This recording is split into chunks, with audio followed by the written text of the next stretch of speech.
Ace Podcast. This podcast is part of the Dark Myths Collective.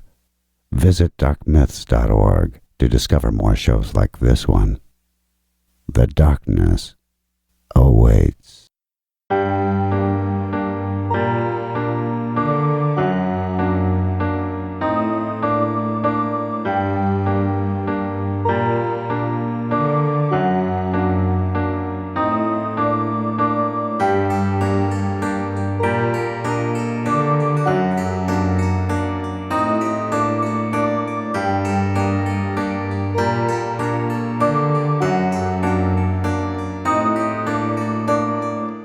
Hello and welcome to the Not Alone podcast. I'm Sam Fredrickson. And I'm Jason Moitoso. And today we have an episode we've been talking about since we started this show.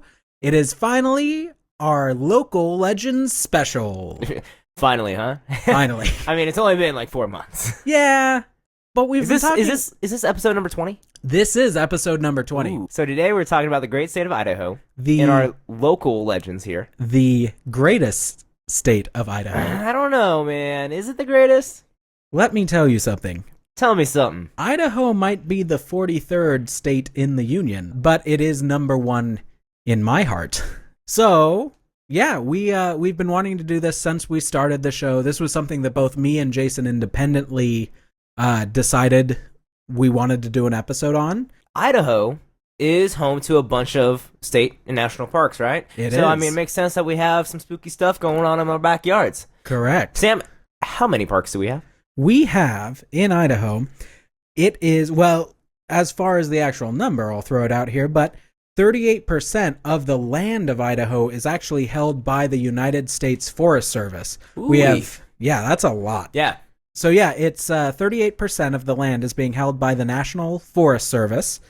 You have 28 state parks, 2 state forests, 2 national historic parks, 8 wildlife national refuges, 1 national recreation area, and 10 national forests. Idaho, since its beginning, has been a place of wilderness and nature Outdoorsmanship. and outdoorsmanship. My favorite things about Idaho for sure is that starting in Boise, where we are based out of, the largest city in the state, you can go 30 minutes in pretty much any direction and be in the countryside. You know, you're away from civilization. Around here, people live active lives. They ski, they fish, they bike, they hike, they camp.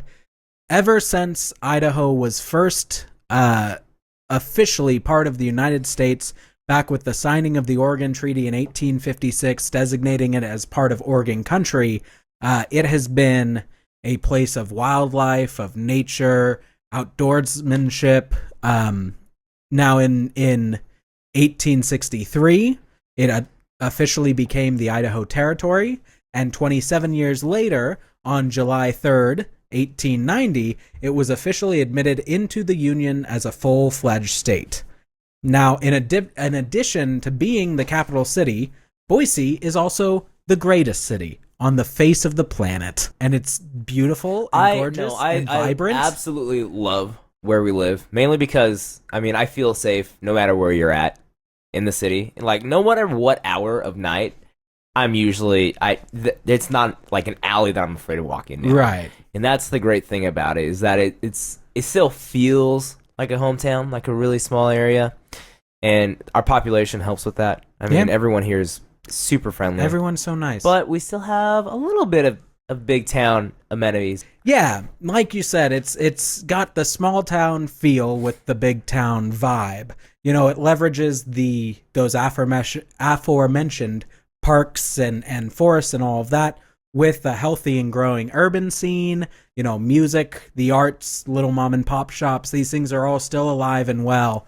You know, it's a place where people smile at each other. And I remember one time when I went to New York for the first time, I went to New York and I was walking down the street and I smiled at some guy and he was like, and I thought I was gonna die. It was terrible, but that's just how things are around here. You know, people try to be good to each other. I'm trying to imagine you younger, and I still just see a smaller version of you, just beard and hair and everything. Yeah, just a littler version. I mean, that's about accurate. And some chubbier cheeks. That's it. There we go. That's fine. With wonder in your eye. Whimsy. There we go. Now, Boise specifically is consistently on the top 10 places to live lists, and for good reason. But I hate to tell everyone, we're not allowing anybody else to move to Boise. We are shutting our doors, so don't get any big ideas. Dude, my parents are going to move up in like with a year or two. Oh, that's fun. Yeah. Well, you're here. Okay. So they can As long as I'm here, but if that's you all that matters. Just, Well, that being said, I welcome everyone with open arms, Sam. well, that's because Let's go grab a burger, you're... is all I'm saying. So, Hey, man, I just like burgers. that's fair. Okay? And we got plenty of them, too. So, if any of y'all burger fans, come on up. There we go. Now, Jason, I want you to tell me every kind of wonderful potato you like to eat. Well, I like chips. I like kettle chips. I like French fries. I like scalloped potatoes. All right. I like mashed potatoes. All right. He's getting I like almost all darn potatoes there all is. those darn potatoes, and you know what all them darn there potatoes have in common? 1/3 of it is brought to you by Idaho. I don't know. That's exactly it. Yep. 1/3. Everybody knows Idaho for its potatoes, and 1/3 of all national yield of potatoes are Idaho potatoes. So keep that in mind the next time you're enjoying one of those huge miracles that is the potato, that you're probably eating a little part of Idaho. Now, Idaho has also had its fair share of remarkable people, and in quite a range of diversity. We've had everything from Mormon prophets to the voice of Finn from Adventure Time, Jeremy Shada. Nikki Sixx spent his teenage years terrorizing Jerome. Aaron Paul from Breaking Bad is from Emmett. Philo Farnsworth, the inventor of the television, is from here, as are Chief Joseph and Sacagawea, and even a few pretty big bands like Built to Spill and Magic Sword. I've often said that Idaho's state tagline should be Idaho. Captain Kirk fell in love here. Hemingway killed himself here.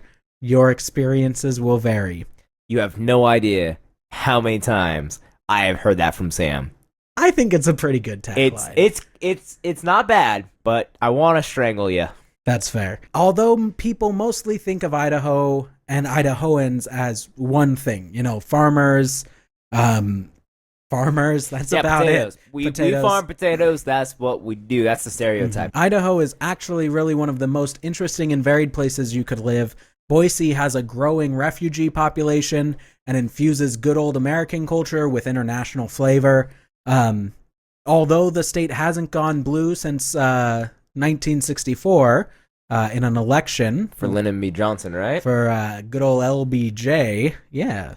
People here are mostly tolerant. We understand that there's more to life than politics, and we do our best to help each other live the good life.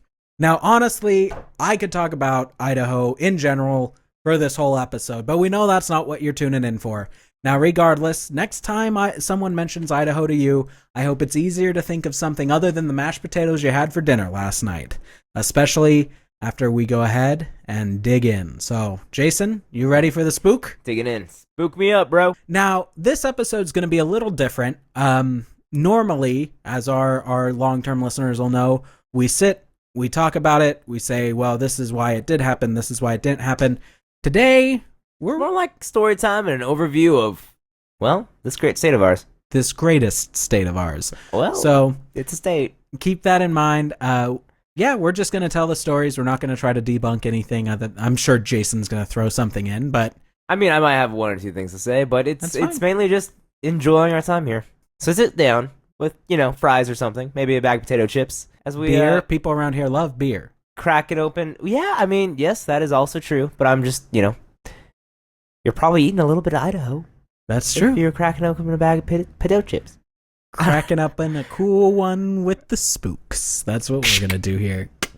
All right, let's dive in. So, Sam. All right. What location in Idaho are we obligated to pretty much talk about? This is something that we have to cover. Good question. And that is, for sure, without a doubt, the old pen. Which, honestly, when I first moved here, I probably heard about the ghost stories there, like, within the first week. It's a pretty happening place. It is, without a doubt, the most well-known haunted place in all of Idaho. And when I put out the call saying, hey, what does everyone want to learn about, or do you have anything specific, any spooky stories, the old pen came up time and time again. And so we're just going to start there, and we'll make our way through this great estate. Now, it is undoubtedly one of the creepiest places in Boise. Therefore, logically, it's where I took my senior pictures. I keep imagining those photos with, for some reason, like a top hat, like a bowler hat. Like something ridiculous. Teenage Sam was a bit strange. Dude, I want to see those photos. You'll never see those photos, Jason. You should post one as our cover for this episode because it's at the old I old might pen. throw one of my senior pictures in the show notes so that you people can see the old pen. It doesn't have a top hat or a bowler hat. It's just me in a shirt. Now, it was in operation between 1872 and 1973. During those 101 years, it housed over 13,000 criminals, 110 of whom died within its walls, 10 of them being executed. Idaho has only had 11 state-sponsored executions in its history, so all of them but one happened at the pen. Now, the pen itself was actually built by the prisoners who occupied it. They quarried, transported, and stacked the distinctive sandstone used to construct the buildings. To be honest, it is distinctive. It's really, really cool building to look at. The walls are way lower than what I originally expected them to be. Like, when I think of a prison, I think of kind of like the normal one that we see in movies and stuff nowadays. The old state pen is absolutely gorgeous. It is a beautiful building. It is beautiful. Anyway, continue on, Sam. Well, and the pen itself is extremely well preserved. Well, I mean, limestone, right? Or sandstone? Sandstone. What was it again? Yeah. It's going to stick around. Stepping into it is it's like stepping back in time. And when you go back in time, you maybe meet some of the inmates there. Some of the people who are said to still haunt the halls of the prison. Now, every good prison has its shankings and murders, and the old pen's no different. However, one of the most unique deaths I've ever heard of in a prison is that of Douglas Van Vlock. Oh, Dougie. Oh, teach me how to Dougie. Oh, why'd you just Except have to not ruin that? in this case. Now, Douglas was convicted of the premeditated murder of his ex-wife, Mildred Hook. Okay, that's nothing out of the ordinary. Yep. And 2 police officers as well. That's a little bit more escalated. A little bit more out of the normal. And that actually happened back in 1937. Yeah. He was sentenced to be hanged by the neck until dead on December 10th, 1937. The day of the execution, he met with his parents. His mother hugged him close and whispered something in his ear, and although he was being watched by a guard, Von Vlock then broke away and ran up the rafters of the cell block. He stayed up there for 30 minutes and then screamed, "I have the right to choose the way I die," and dove head first to the concrete floor 30 feet below. Oh, Dougie. Yeah. A razor was found on his body, and it is believed that his last words were the same words his mother whispered to him, and then she handed him that razor, obviously intending its purpose. But right, but he took a different option. Yeah. Yeah. All right. I mean, that's probably pretty darn quick. So yeah, probably faster than a razor. Not to be too morbid, he was alive for I think another hour or so. What? Yeah. Oh, Dougie. That really sucks, man. Gosh. All right. So that was a gruesome death. But the most famous spirit to haunt the pen is that of Raymond Snowden. Now, Snowden was known as Idaho's Jack the Ripper. He was a particularly brutal murderer who was sentenced to death for his killing of Cora Dean in Garden City. Now, they had met on September 22nd, 1956 at the Hi-Ho Club. Fun fact. Hi-ho! Hi-ho! What? Fun fact, that's my birthday. Oh, hey, look at that. Hey, look at that. Later that evening, he tried to convince her to go home with him, and she declined. They got into an argument in an alley behind the club. Cora kicked him to the ground, and he responded by slitting her throat. He then severed her spinal cord and stabbed her 29 times. You just had to fill us in with the 29 times. Well, if we're going to talk about that is a Idaho's Jack right the there. Ripper, it is. It definitely wasn't premeditated. He still got sentenced to hang for it. Oh, yeah. Now, Snowden was sentenced to die on the 18th of October, 1957, and he was to be the first executed in a new, specially constructed gallows in Cell House Number 5, which was the maximum security building. Most of the executions had occurred in the Rose Garden, but, ironically, the old gallows had been condemned. Can we pause for just a moment? Yeah. The Rose Garden? Yeah. Don't we have concerts there now? No. Okay. The Rose Garden of the pen. I love how apparently a penitentiary had a rose garden back in the 30s. Yeah, well, That's that so way lovely. the last thing you see is nice little roses, and then you die. Now, the new gallows had a glass window into an adjacent room for people to watch. As the trapdoor opened, something immediately went wrong. They opened, and I'm not sure if they hit the wall or they hit the window itself, but it hit it with enough force that window actually shattered, which meant that all sounds from within the gallows were flooding out onto the observers. And that sound was that of Raymond choking, because the drop had failed to break his neck, and instead he was left struggling for 15 minutes, slowly suffocating to death. Which is actually the typical time frame. Okay. In case you didn't know. I didn't know It's that. not an extraordinary length of time. 15 minutes is the roundabout ballpark for strangulating to death. All right. From, hanging. I watched I way don't know too why many you know that. cowboy documentaries. All right, dude. I watch things on the Discovery Channel. All right. What Now, happened? as you might imagine, this left quite a spooky feeling in the room, and that persists to this day. It's said that you can still hear Raymond choking to death if you stand beneath the gallows, and there have supposedly been full-fledged apparitions that have appeared, including numerous people reporting seeing Raymond hanging from the gallows. Now, there are numerous other ghastly and ghoulish experiences that are said to happen to visitors of the old pen with a sort of frequency. Since the pen closed in 1973, it has become converted into a museum and is open to the public to tour. Some who go in report typical spectral encounters, seeing mists, seeing bodies and full-fledged.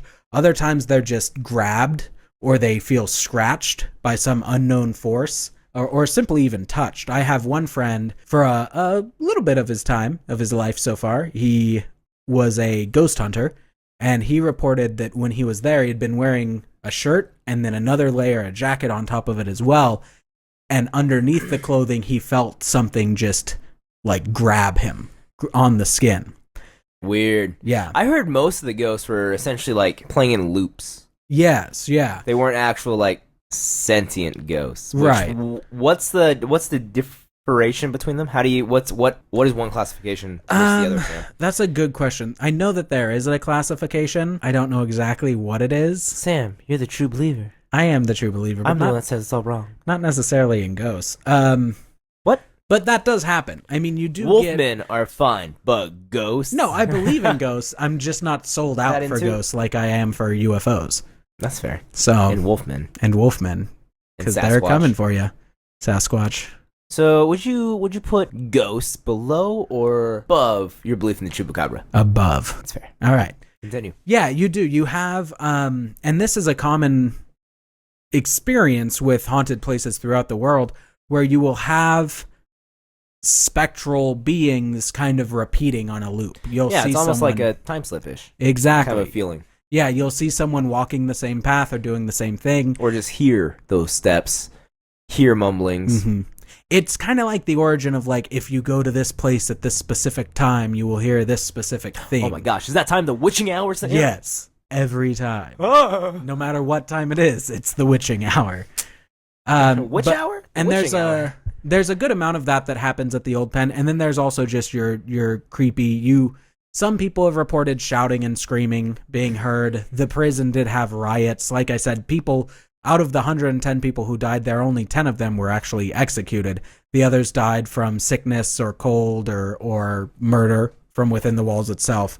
So it's really a place that's extremely active in a spiritual sense. And we've had all sorts of people, like the Ghost Adventure guys came and stuff like that. But it's definitely the most haunted It's like a place little in Idaho. Alcatraz almost. It is, yeah. It's up there on it's like removed. Yeah.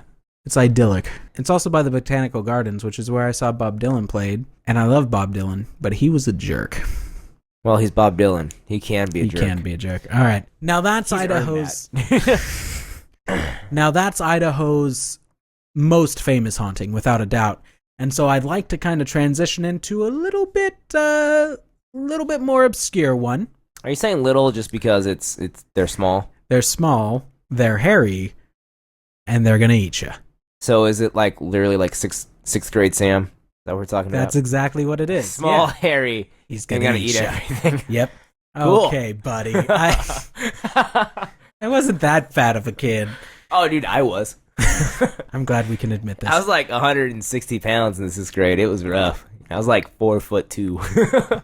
Dang, yeah, son. yeah, man. I fit in the same size T-shirt my senior year of high school as I did in 6th grade. Dang, son. It was it's rough. That's rough. It's a weird I'm experience. proud of you for getting in shape. Thanks, dude.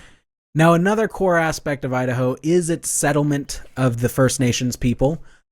Much of the landscape, from street names to entire cities, are named in honor of the tribes that once freely roamed the area of the greatest state. Which is why I didn't know how to pronounce Kootenai for like ever. That's fair. It took like 4 years before I actually like stumbled upon it. That's fair. It's Like really, it's it was like someone else had to say it. And I'm like, yeah, that's Kootenai, which I know how to pronounce. I still say Kootenai, but my wife tells me I'm wrong. I don't know. I think it's Just, fine. you know, some more trivia for everyone. There we go. The Blackfoot, Nez Perce, Shoshone, many other local or tribes as well have local legends of their own regarding this area, and we're going to be focusing on this one around some tiny, hairy cannibals who are nestled deep within the Owyhee mountain range. Now, this legend is popularly associated with the Shoshone tribe, but it's also found in the lore of other tribes as well, including the Arapaho, the Cheyenne, and others. Now, the dwarves in question, sometimes they're called the baby feet by, non-native people, but by the native people, they are known as the Nirumbees. They're described as being 2 feet tall, naked, extremely strong, covered in hair, and they would have long tails that they would wrap around their bodies to go incognito. Because that will sell it. Yeah, I really don't understand I'm a that 2 foot part, tall but person, but as long as I wrap my tail around me, no one can tell. I'm fine. Now, traditionally, the Nirumbee are known as antagonists to the First Peoples. Sometimes they were simply mischievous, moving or stealing objects and tying knots in people's hair. They remind me a lot of like goblins or wood sprites and stuff like that. That kind of, they fit that role. They do. Which is, it's interesting that you mentioned that, because they totally do fit that mischievous nature spirit or something like that role. And then you see this parallel with the Nirumbee and other supposedly mythical creatures, like a leprechaun. A leprechaun, but as well as their behaviors mirror other, especially European folklore as well. And one of the biggest things, like I said, sometimes they were just mischievous, but other times, as we've mentioned, they are cannibals. And they were known to kill humans and animals and eat them. Now, where it comes down to being related to European folklore as well is that the Nirumbee had the tendency to abduct children. And not only would they do that, but they would actually replace the stolen child with one of their own. This is a process or a concept that's known very well in European folklore as that of a changeling, wherein a fairy or a nature sprite, mainly fairies, sometimes trolls, they would take a human child and put back a fairy or troll child. This child that they left would cause sickness and disease and all of that. Now, unfortunately, changelings and that folklore comes out of people having children with birth defects, or also, I had this child, my wife had this child, then she got sick and died. This child must be a fairy child. The changeling of European folklore would bring illness or bad vibes. Essentially, the Nirumbee would do the same thing, but to a much more direct to the point extent, in that when that child left by the Nirumbee was breastfeeding, it would kill the mother, and then it would kill the father, then it would kill the siblings, then it would kill the entire tribe. A way to explain away mysterious tribal deaths. It does, yeah. Well, it all comes down to the way that we make sense of the world. Oh, totally. Essentially. I mean, that's what most of the topics that we talk about do come down to. That's true. Now, but why the Owyhees? You know, as previously mentioned, the Nirumbee are a multi-tribal belief, and they're believed to shelter in various parts of the world, but one of the most popular places for home for them is the Owyhee mountain range in southwestern Idaho. In addition to the Nirumbee, Owyhee is also home to the famous Silver City. I'm sure that all of our local listeners will be familiar with the abandoned ghost town, but for anybody else, Silver City was once a booming, thriving mining town. It was the home of the first daily newspaper in Idaho, as well as the first telegraph office in Idaho, technically in the Idaho Territory. And it was one of the first places to get electric and telephone service. Yeah, to be honest, it was so booming that I wouldn't have been shocked if it had become the first Boise. Yeah. Like, truly was. It's unfortunate that the mine eventually went dry. Yes. And then all the people left as well. Yes. So now it's just essentially a ghost town. That's exactly it. And in the center of that ghost town, there's the old Idaho Hotel, which is on Jordan Street. It's said to be haunted especially by the spirits of miners who had died while Silver City was in full swing. Not surprising. I'm sure they've had probably a few like tunnel collapses and things like that. Oh, yeah. And even though I couldn't find too much specific information, I mean, I've been to Silver City, and it just fits the bill. Like, yeah. Do you think it's somewhat of the atmosphere as well that automatically gives you kind of that creepy vibe? It totally does, because Silver City is preserved. It's a preserved ghost town. It's like a snapshot. Yeah, it is. That's exactly what it is, to the point where we would go on field trips as kids, and we'd go panning for gold in the river, and we'd go to the hotel, and, you know, there's like, There's like 34 buildings there that are still buildings from the day that are still up and running, and it's well, yeah, that's because they've been going through a few renovations to preserve as best they can. Exactly. So yeah, it's managed. It's managed by the Bureau of Land Management, and they're doing their best to keep it alive. Most of the people who still live there are a few people who still live there. They're actually the third and fourth generational descendants of the original miners there. So it's exactly like just stepping back in time. Now, the story of the Nirumbees, however, stretched much further back than Silver City. On their great adventure, Lewis and Clark made contact with many of the tribes in and around the Idaho area that had stories of little monsters attacking with poisoned arrows. Sometimes they invaded the tribe, other times they would simply just be defending their home. There was one story of a group of warriors numbering around 350 who approached a sacred place that was said to be the home of the Nirumbee, and within minutes, all 350 of them were killed by sharp poisoned arrows. Wow, they sound like erratic little monsters. They are frightening and rough. They will kill you. You know, not technically in Idaho, though. There's another tribe, the Crow, who had stories of the Nirumbee living in the Pryor mountain range in Montana, and there are actually petroglyphs there that the Crow tribe claimed were not made by themselves or any other tribe, but rather made by the Nirumbee. There was also a body found in the San Pedro Mountains of Wyoming of what appears to be a perfectly preserved corpse of a small little dwarf-like person. Other such corpses have been found in mountains in the western states. So the weirdest thing about it, though, is kind of like the modern day lore. I mean, it's still a few hundred years ago. But when white settlers and miners first began settling in the area, you can find these accounts in their diaries and their journals and their newspapers of fires and lights that were on the peak of the mountains. And there would be this strange howling and singing coming from the Owyhees at night, and men would go in to check it out. Sometimes they never came back, but those who did reported that as they got closer and closer to those lights, they would go out. And that when they got there, they would find abandoned campfires. They also found small child-sized footprints. I think one of them was measured at like 4.5 inches, leading to and from the locations. And there are people who say that the singing of the Nirumbee can still be heard on some nights. Now, there are some other more modern pieces of folklore in the Gem State, and this is another one where, like the old pen, I would reach out, I'd say, hey guys, do you have any good stories about Idaho? and people would keep bringing up this subject over and over. We actually have one really good, lengthy story. I might release it to our Patreon members. It just gets a little bit too dark for what we're doing here. I realize that I just talked about like babies being eaten and a man stabbing a woman 49 times. 49? He just add on another 20 right there, Sam. 29 times. There you go. Whatever it was.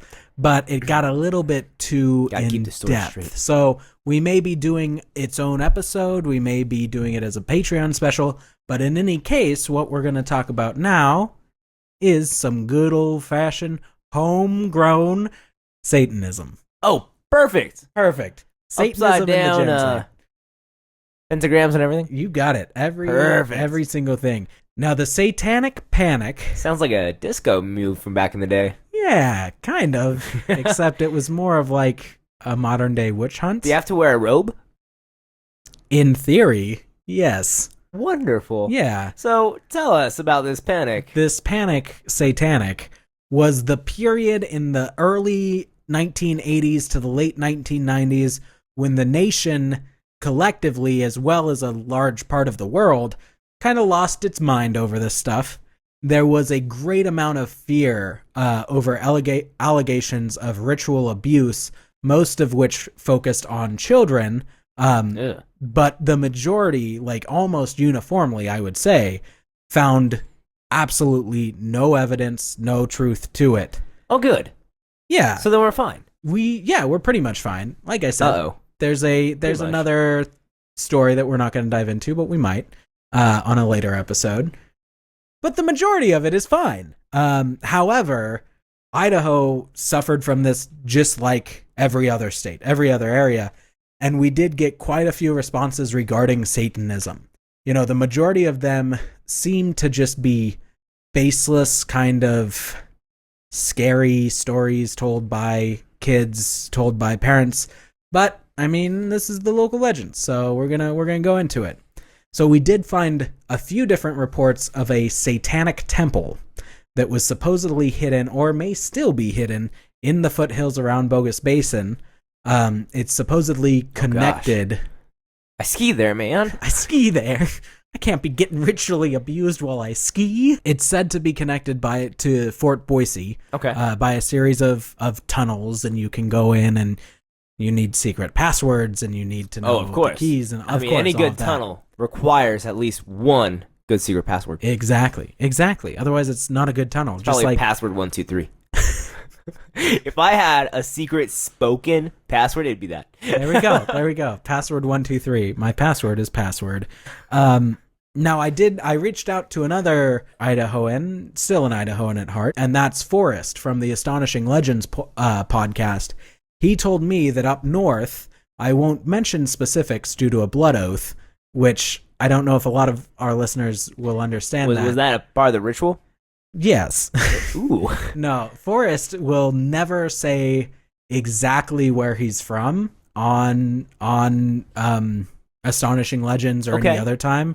He says up in the northern Spokane, Idaho, Washington area. So I'm not going to say where he told me this took place, but this took place. This did take place somewhere. Well, again, like I said, these were like the stories that kids tell each other. And that's what he mentions about this, is that he would hear this story, and it was always somebody far removed from him. Like, this was my mom's sister's hairdresser, or this was my son's basketball coach's chiropractic. So we're way down the line. Yeah, we're way down the line. Warping the story. Exactly. And it's, that typical urban legend feel.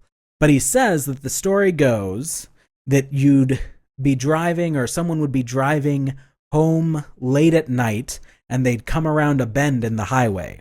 Right around the bend, too close, once in view of the car to stop, was a line of devil worshippers who stood holding hands across the street. No matter what happened at that point, you were too close. You were going to hit them no matter what. And so you'd hit them, plow through them, probably kill a few of them. If you stopped to see what happened or to try to get help, you'd be abducted by the survivors and dragged into the woods. Oh my gosh. Yep. If you didn't, By the time you came back with the county sheriff, there'd be nothing left other than a splattering of blood on the road. Oh my gosh, that is a weird way to sacrifice? Yeah. That's crazy. Probably in theory what it would be. But again, this is like the kind of crap we told each other at scout camp, like growing up. Yeah, so, this is kind of like a just good classic little ghost story. Yeah, a little urban legend, but it's a fun one. It's fun. The Satanist out in the woods. That's a fun Don't go time. driving at dark. Don't what's the moral on that one? I think it's don't go drive at night. Okay. Yeah, be careful. If you're somewhere, be aware of your surroundings. Let me give you the survival tip, dear listeners. If you're somewhere that is not home when the sun goes down, it is home. And you are not to leave because there are terrible things like Satanists and Nirumbee and Wolfmen. Screw it. Zombies too. Why not? They're out there. They're getting you. Now, Sam, are you trying to force our listeners into a panic? A satanic panic. Oh! That was me snapping. Now, Forrest did say, though, he remembered specifically a story that popped up once. He said he wasn't sure if it was the Spokane Chronicle or the Spokesman Review, but there was a news article about a group of police who were investigating a circle of amputated deer hooves. What? With candles placed in the center. So, like, that at least happened. That's creepy. It is very strange. But those are... Poor deer. Poor Bambi. deer. Not Bambi. More Bambi. Those are some of the more... Yeah, some campfire stories. All right, that's fair. But, coming back home, back to Boise to Boise. Let's swing downtown. Talk about the Idaho Hotel that was established way back in 1901. Yeah. So the Idaho Hotel is an actual beautiful structure. Oh, it's in gorgeous. The heart of downtown Boise now, right off of Main Street, and it's a little. I felt like it was a little inconspicuous from all the ghost stories that are actually occurring there. It is built in a French chateau manner. Oh. Yes, which made it stick out kind of like a sore thumb, but quickly became a local landmark. It seems like a castle. Like, if you're looking at it, you're like, this could be a castle. The top looks like a castle. It has turrets on it. It's built in a beautiful French chateau styling, and actually cost a whole $125,000 to build, which apparently is like the thing everyone wants to talk about when you research this hotel online. In 1900, $125,000 would be equivalent to about $3,379,123.82 now. Okay, yeah, it's not terrifying. It's still not bad. But when it was constructed and finished, it was the largest building in Boise, coming in at 5 stories tall. Wow. And became kind of the it place to stay when traveling through the region. We have special visitors such as William Taft and Teddy Roosevelt as well. Teddy Roosevelt. Staying there. My man. But once we get to about the middle of the century and onward, we start having some interesting murders happen. A bellhop was actually killed in 1970, and his spirit is said to still follow the halls, work the elevator up and down, and can sometimes be seen peering around the corner of hallways. It's terrifying. It's really, really scary. But in recent memory, the hotel has been converted into just a normal apartment residential area. Weirdly enough, during those renovations, workers quit due to mysterious paranormal things going on. Now, the bellhop isn't the only spirit that haunts the hotel. On the lower levels, it's said to be haunted by a woman that was murdered by her husband and buried in the basement. One story that I did read while looking this up was described by a waitress at the time, working on one of the lower floors, and shared the basement with the hotel itself. Her coat moved from the front of the basement area to all the way back around a corner where she was supposedly buried. Oh, wow. Which is kind of cool and creepy at the same time. Now, besides from the bellhop and mysterious movements down in the basement, we also have stories of misty apparitions that are also in the stairwells. Also, fun fact, first building in Idaho to have a working elevator Oh, Yeah, crazy. there we go. And now it's Interesting, right? haunted. The more you know. Yes, it's haunted. A haunted By elevator. a bellhop. All It's right. great. So we also have stories of walking back and forth late at night, people talking in the elevator and not really being there. And some of the better ones is towards the upper levels, the 4th and 5th floor, there is supposedly a ghost that will pull residents out of their bed. Dang. Which is totally creepy. Yeah. So I've heard accounts of people not being able to stay there too long. But really cool building. Yeah. Absolutely love some of the stories that we get from it. I think we should, stay a night. We should. Well, but it's an apartment I know. complex. I know. So we'd have to tell we somebody should- to leave. Yeah. Okay. If we have any fans out there, have a spare room, let us know. Oh, man. I don't know if I want to make that offer. Take the night. It'd be great. So we've got tons of paranormal activity just down Main Street. And that's something, I said it. We did an article with Boise Weekly leading up to this, and I said it, is that people it's so easy to be like, oh, the paranormal, it's out there, it's beyond the mountains, it's in some faraway place. But really, Boise, I mean, I didn't even get into all of this. There's supposedly like a secret underground tunnel network beneath the city that is also very haunted because it was used by Chinese workers. The entire Treasure Valley was built, a lot of it, by Chinese labor that was just terribly mistreated and abused. And those spirits are said to just hang around. I mean, there's an old cigar shop downtown called Hannafin's that is said to be an entrance into these lower tunnels. And you have knocking and you have noises and cold spots and apparitions. You have, where else? I mean, it's everywhere. You have Mulligan's. Yeah, the bar downtown is supposedly really? haunted. Yeah. And it's everywhere. Not even just in Boise, but there was the, all throughout the valley, like back in Meridian before it got torn down, the old Kit Kat Club was supposedly, there'd be cold spots and knocking noises and just footsteps, and there is so much haunted stuff all around us every day. Yeah, You're gonna drive by it tomorrow. We do have, quite a bit of history in this town. Even though we're still kind of a small town, we have quite a bit to look back on. Yeah.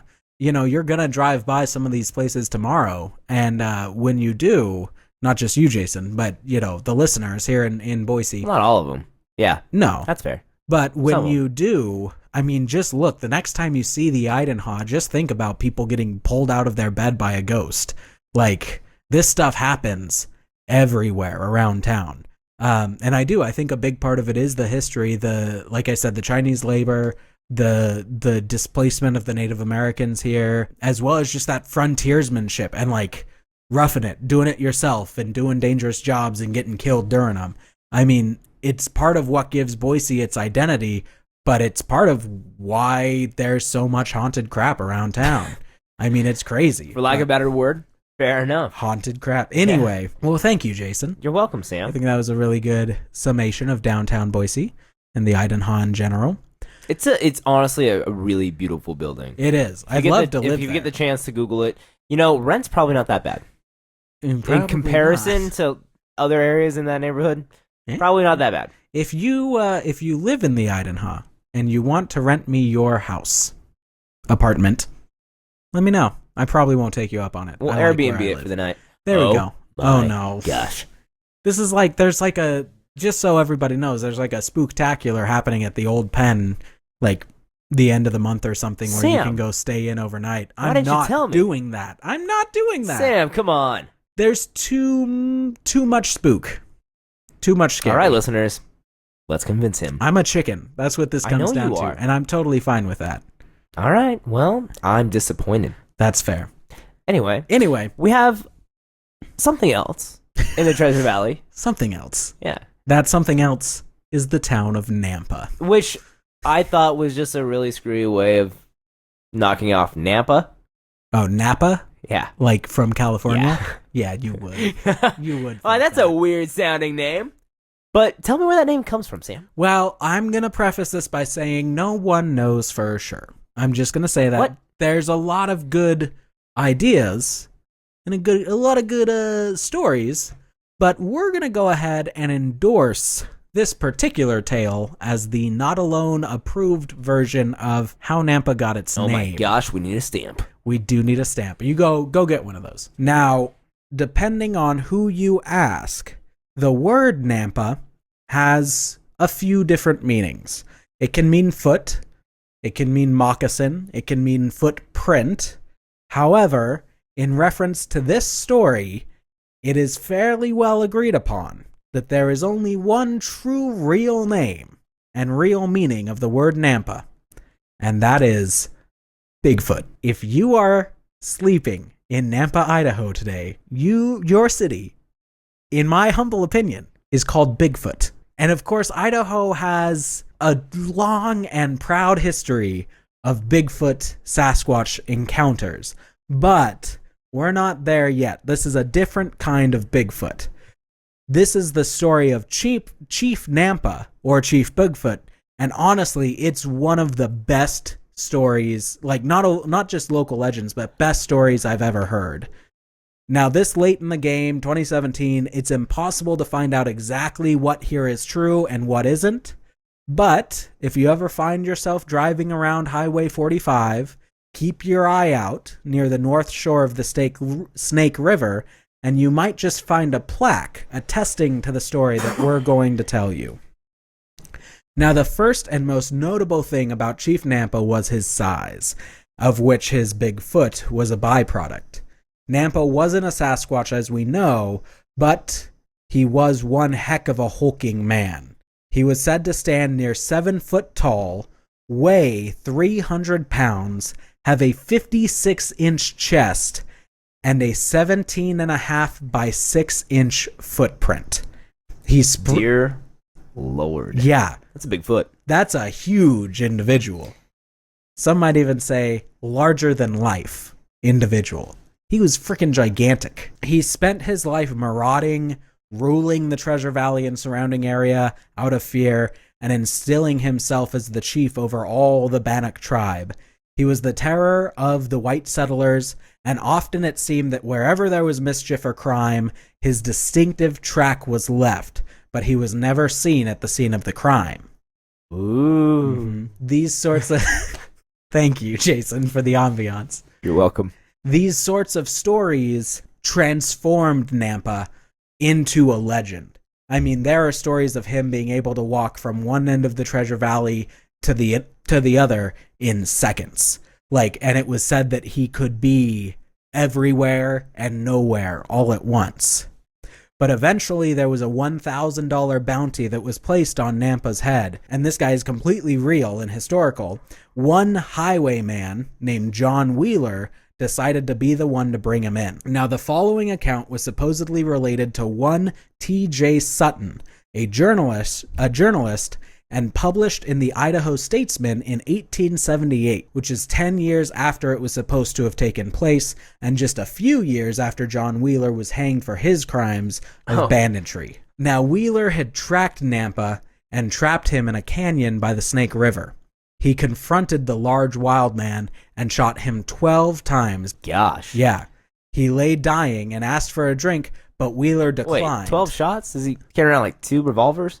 Probably, man. It has to be. Yeah, dude, this guy's a highwayman. He's like Old West, bang, bang, shoot 'em up. He's super cool, except he robbed and killed people, which is not super cool. Probably hung later. Chief Nampa lay there dying, and he asked for a drink, but Wheeler declined and said, "You'll get a drink of water when I make sure that your arms are broken," because he knew that Nampa was such a dangerous individual that even though this guy had 12 holes in him and a broken leg from getting shot in the kneecap, he was still the most dangerous man alive at that point. And Nampa agreed. Once it was done, he gave him 1.5 quarts of water and then a pint of whiskey. Oh my gosh. Yeah, big man. So did he just break his own arms? No, Wheeler broke his arms. Okay. Yeah. So he was able to get in range to break his arms, but not to give him water?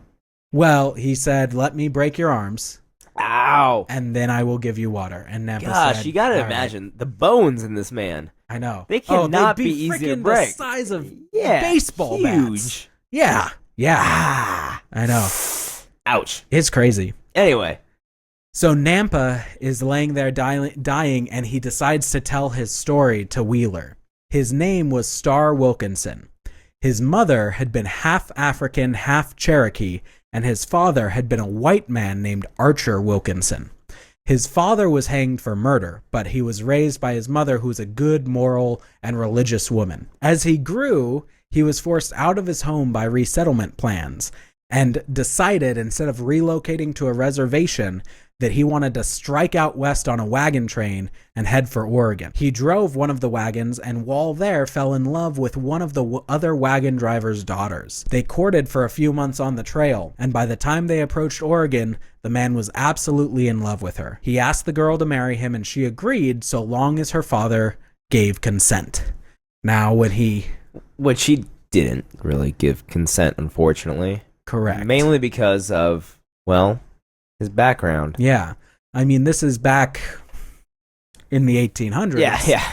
And we're dealing with a white man and a Native American. Feelings were not super great. Well, I mean, yeah, we're not talking about just a Native American, but we're talking about a mix of cultural backgrounds. Yes. He asked her father, Nampa asked her father, and he, even not just being like, no, like, sorry, dude, he ridiculed him and said that even though he was permitted to join the wagon train, he was still a mutt, a mongrel, a half-breed cross between an African and an Indian, and he could never marry any white woman, much less his daughter. Now, you can agree that you could see why it hurt Nampa to hear those words, just like it kind of hurt me to recite those words. But regardless, you don't have anywhere to go. Yeah, if you're on the Oregon Trail, you're essentially like on a boat in the middle of the ocean. Exactly. Like, if you can't leave, or else you're kind of screwed. You're gonna die. Yeah. And so he said, okay, crap, whatever. And a part of him, I'm sure, still wanted to have, maybe this secret relationship, this secret friendship with this girl. But she, as soon as her father said no, started just being a jerk and wouldn't see him, wouldn't talk to him. And again, kind of, understandable. The dad says no. But then she was saying like, oh, I never cared for him. He just misunderstood because he's so simple. Rubbing it in. Yeah.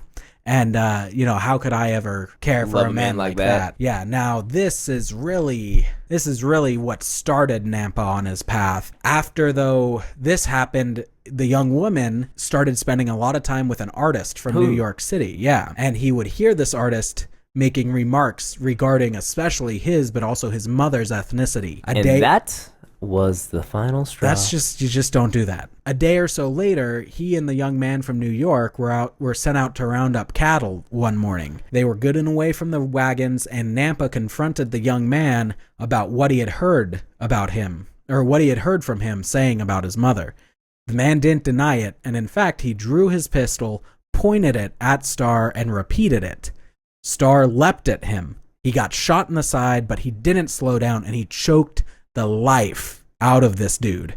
He takes his rifle, his pistol, and his knife, and he runs into the hills. At that point, he says, I'm in the ocean, but it's a lot better than getting hung. So yeah, at this point, it's easy for us to see how he became chief. Yes.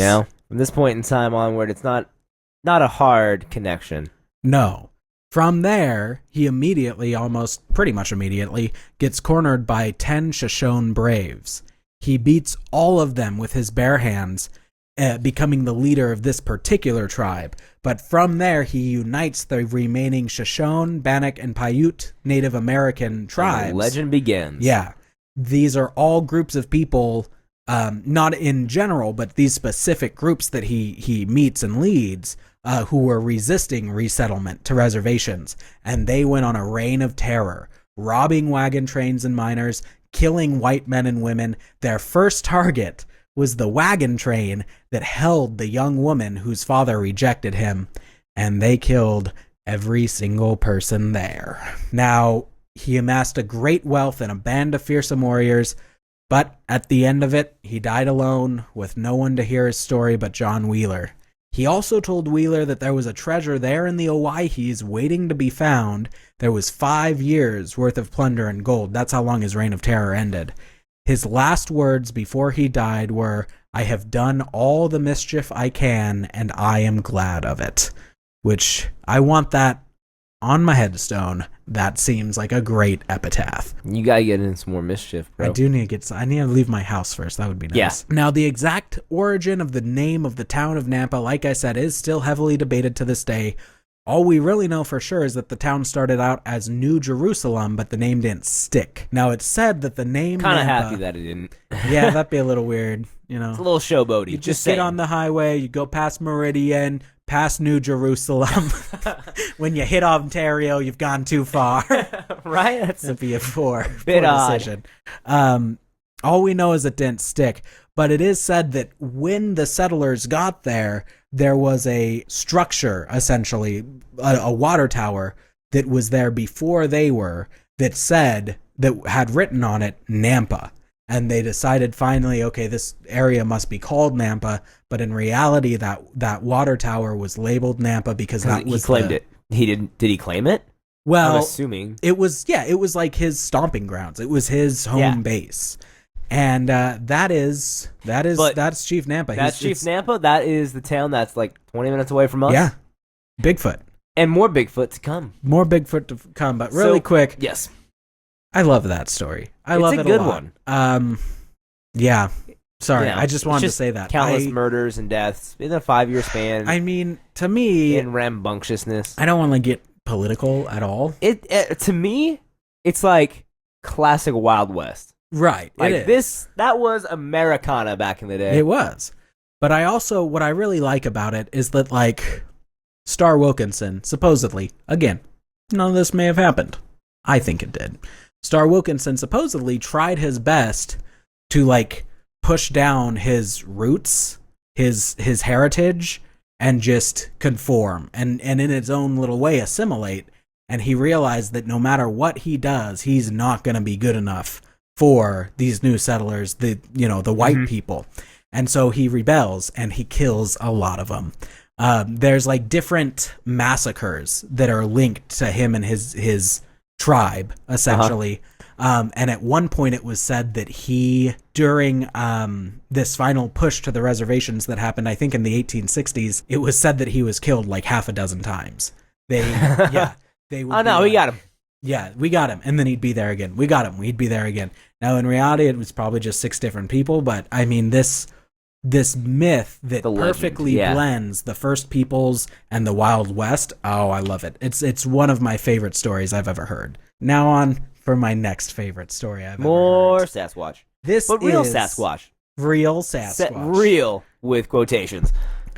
Now, we here at Not Alone, I should say I here at Not Alone. There you go. Completely and totally believe in a real, physical, metaphysical, fourth dimensional Sasquatch. See, like, it's not that I don't believe, I just don't. It's not that you're wrong, but you are wrong. But so my only real issue with Sasquatch and the like is that with the type of vegetation we have in the Northwest, I feel like it'd be easier to find a group of Sasquatch than what it actually is. So when you bring up fourth dimensional kind of things, my sweet summer child, I have no idea. I know.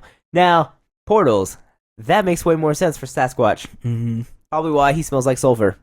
Yeah, it could be. That's associated with demons, wolfmen, Sasquatch. So yeah, that's the thing. Sasquatch, for anyone who's not aware, let me take a drink here and I will tell you. Tell us, Sam. Back in my day, Sasquatch. What? Sasquatch. Sasquatch is not a purely physical being. He is a blending of spirit and substance, and he can appear and disappear at will. He can move in and out of this this third dimension into a higher or separate dimension. And I know I want a drink that can do that. Right? I know I sound kooky, but when we look at all the evidence, it is the only way. So, I just want a photo. I just want to put that out there. I just want a real photo. I got photos. A real photo. I'll show you photos. We haven't done an actual Sasquatch story yet. We're going to pretty soon. I found a great story that we're going to do, but we're going to use this a tidbit. It's a teaser. It is. It's our first foray. It's an appetizer into the world of squatching. as it's called, which is hunting for Sasquatch. That is It's gross. great. It's great. My buddy was at the Oregon coast and he found like this red plaid hat with a Bigfoot emblem, and it says like "Gone Squatchin', Oregon." So, and he bought it for me. I'm going to pay him back, and I'm so excited. That sounds beautiful. It's going to be great. Anyway, now I found a few stories from friends who told me that they had experiences up around Deadwood Reservoir. One was a secondhand account. It focused on a giant boulder, much bigger than could be moved by one or even multiple men, that appeared in the middle of a logging trail. They had pretty much stopped a little bit down the road, totally clear for tomorrow. They wake up tomorrow. There's a giant boulder. They could not get past it. And in theoretically, it's still there. The person I talked to said that boulder is still there to this day, but they didn't know exactly how to find it. Like I said, a secondhand account. The other one that came out of this was a firsthand account that I received, focused on an area near Deadwood Reservoir, which is called Sheepherders Lake. The family had decided, due to a movie that they had watched earlier, to Google Bigfoot sightings in the area. Oh, that'll be fun. Right? The day before their trip. And they found a few good ones, and they were pretty spooked. And while they were there, their dad decided to play a prank on them, and it made the same call that Bigfoot made in the movie. And this definitely scared, it's two twin daughters that he had. This scared both of them drastically. And then they realized, oh, it was just, Dad. Suddenly, out of nowhere, a boulder the size of a car comes crashing down the mountain and plunges into the lake. She mentioned, and this is well documented, that Sasquatch has a tendency for throwing boulders and throwing rocks. The hike getting there took them an hour and a half. It took them 30 minutes to get back to the car because they were not staying there and they were super scared. I don't know, man. I don't. Sounds like a landslide. I mean, it could be, but you look at things like the timing here. Like, it could be a landslide, but why would it call happen? that he matched from a movie that he watched was the right one? No, I'm just saying that why would it be that right after this guy makes a Bigfoot call, then a landslide happens? Coincidence. I would say it's more likely in the cosmic time scale that a Bigfoot heard it. That a Bigfoot heard it and threw a rock. Your accent's really bad, and throw a boulder. Your accent is bad, and you should feel bad. And then he throws a boulder. Like our accents. She mentioned as well, my friend mentioned that on their way back, they did smell that, like you said, sulfur, rotten egg smell. Yeah. Now, a little bit later on, this was at Deadwood Reservoir itself. One of the two twins comes running up to her father, terrified, and tells him that she had seen a big, hairy man walking across the beach on the other side of the reservoir. Gosh. Yeah. I don't think she remembers it too well herself. She was really young when it happened, but she says her dad does, and it's like his favorite story to tell ever. But one famous sighting of Bigfoot in Idaho broke earlier this year, and it made national news. It broke in late March, and there was a 50-year-old unidentified woman driving in northern Idaho near Potlatch. If I said that wrong, I'm sorry. I live in Idaho, and I've never heard of Potlatch. There's a lot of places here that I've never heard of. But I'm sure that the people there are just as good as the people here. Ontario. Okay, that's in Oregon. She's driving, and suddenly she strikes a deer. Now, she claimed that the deer ran out in front of her as she was watching a big bipedal creature, around 7 to 8 feet tall and shaggy, chase a deer along the side of the road. The woman's car was documented as sustaining heavy damage from hitting the deer, and there is this guy out there in Pocatello. His name, I want to meet him.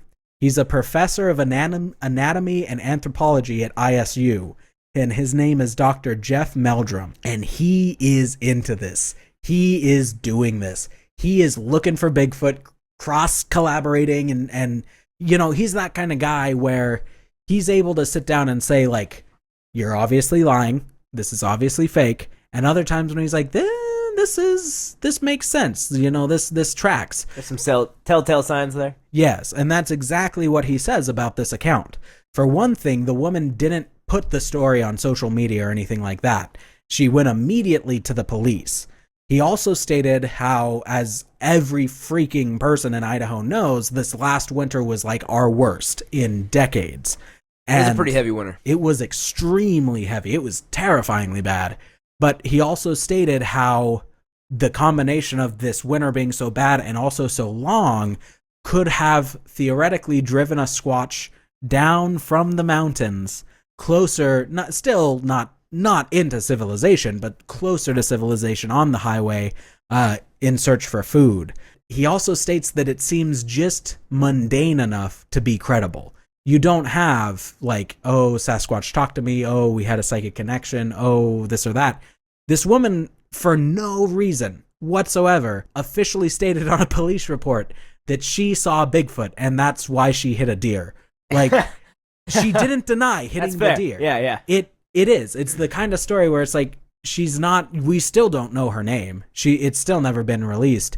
And the encounter took place on Highway 95, which is fairly close to Moscow Mountain, which is a veritable hotbed of Sasquatch activity over the years. I was able to check the Bigfoot Field Researchers Organization's website. Which, oh my God. I know. Say that 5 times fast. That was a mouthful. Yeah. It's listed over 90 accounts of Bigfoot encounters in Idaho, each of which were followed up with and investigated by the organization. The majority of these sightings seem to take place in Bonner County, and the most recent one I could find from that collection was near Priest River in 2015, when a man was taking his dog out right before bed. He spotted something watching him just beyond the tree line about 100 feet away. He said it appeared to be twice his height. It was around 800 pounds and shaggy. Although the creature never stepped into the light, he felt like he knew it was Sasquatch, and he found himself paralyzed with fear until his dog started to whine, and then he hurried back inside. When he looked back from his window, the figure had disappeared.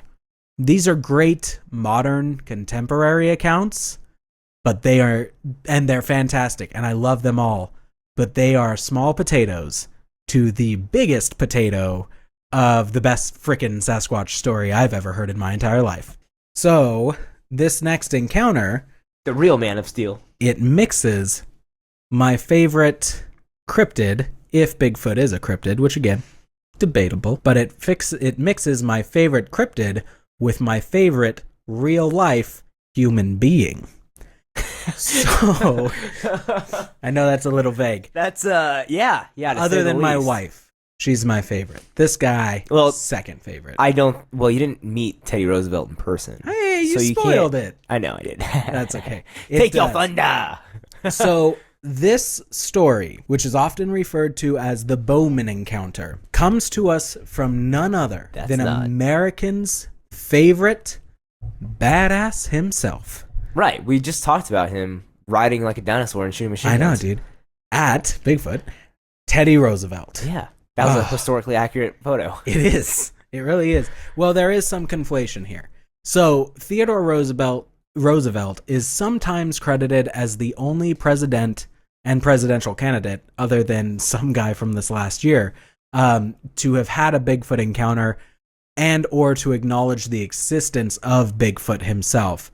Now, this is a little bit dicey because the term Bigfoot wasn't really used until like the 1930s, 1940s.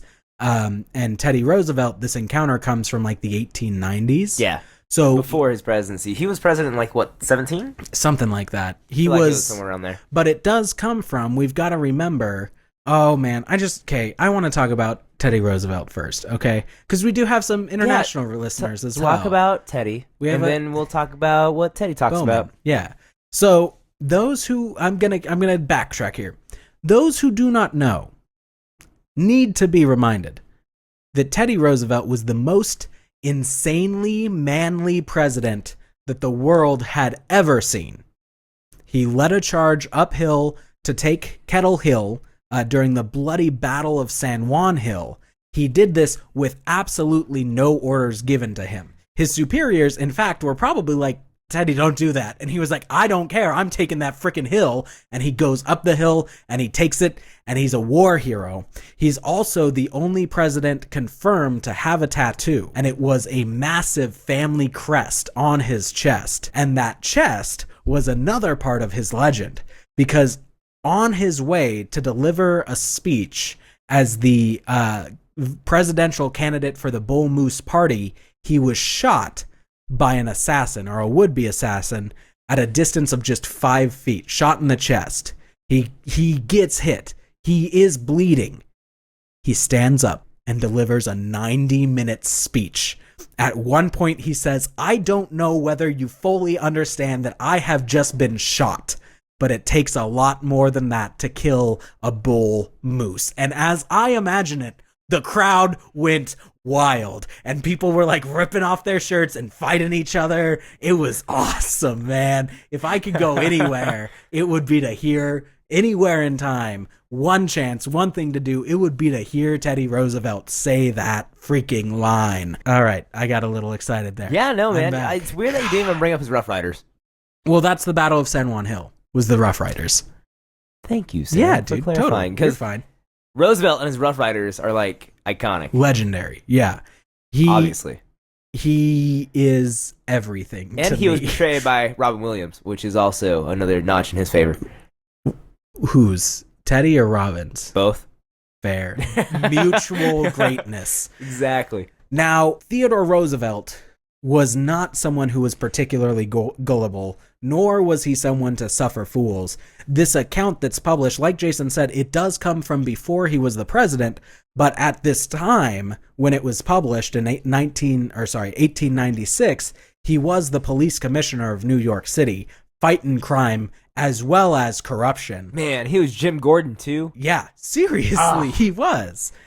And this account comes from a published work of his called The Wilderness Hunter.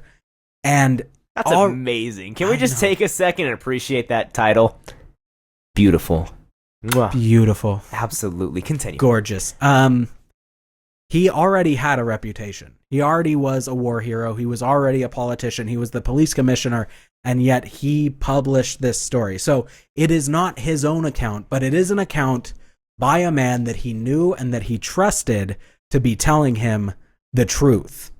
Now, he also immortalized this story. Without him, it would probably be forgotten, but 120 years later, here we are talking about it on a podcast. It's said to have taken place 5 years earlier, from the book's publishing in 1892. Roosevelt opens the story by stating that earlier that year, the remains of a trapper's body had been found in the Bitterroot Mountains. These are mountains on the border of Idaho and Montana, and sometimes people will say this happened in Montana, but I found enough people and I have enough belief in my heart to say that this happened in Idaho because it couldn't happen anywhere else.